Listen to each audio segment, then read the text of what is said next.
माझ्या बाबांनी एक कविता लिहिली आहे. तशी ती खूप वर्षाआधी लिहिली आहे, पण मला ती आत्ता सापडली काही दिवसांआधी.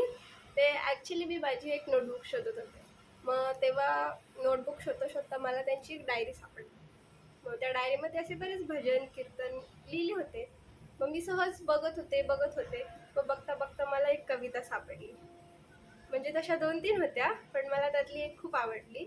सो मी तुमच्यासोबत आज ती शेअर करते आहे. ठीक आहे? स्टार्ट करूयात.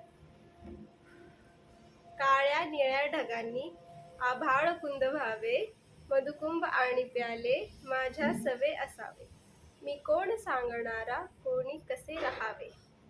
तू शाप देवतांनी मजला खुशाल द्यावा, जनमान सातला तुझी तुटू देहा दुरावा. मी कोण सांगणारा, कोणी कसे जगावे. दवबिंदू सावरोनी फुले ही अशी खुलावी, बघताच भोवऱ्यांना पानाखाली लपावी. मी कोण सांगणारा, कोणी कसे झुरावे.